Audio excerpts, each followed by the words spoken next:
Atheism is not a new concept. Even the Bible speaks of the one who tells himself in his heart, "There is no God."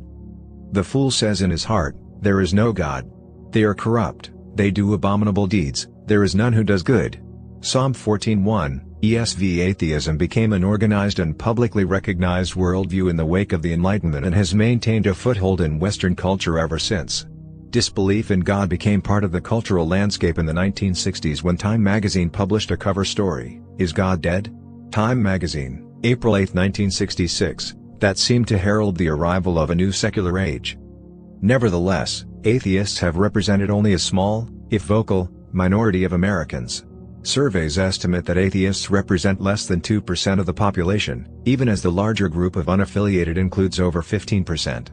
Atheists have published books, held seminars, presented their views in the media, and honed their points in public debates.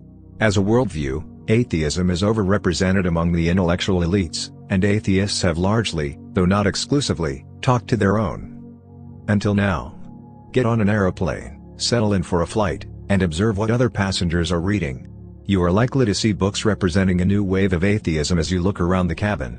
The so-called new atheists have written bestsellers that have reached far beyond the traditional audience for such books.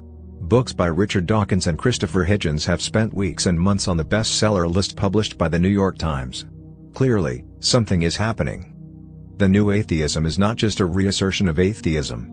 It is a movement that represents a far greater public challenge to Christianity than that posed by the atheistic movements of previous times. Furthermore, the new atheism is not just another example of marketing an idea in the postmodern age. The new atheists are, in their own way, evangelistic in intent and ambitious in hope. They see atheism as the only plausible worldview for our times, and they see belief in God as downright dangerous, an artifact of the past that we can no longer afford to tolerate, much less encourage. They see science as on their side and argue that scientific knowledge is our only true knowledge. They argue that belief in God is organized ignorance, that theistic beliefs lead to violence, and that atheism is liberation.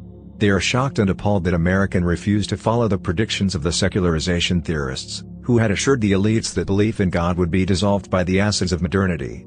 They have added new, and very important, arguments to the atheistic arsenal. They write from positions of privilege, and they know how to package their ideas.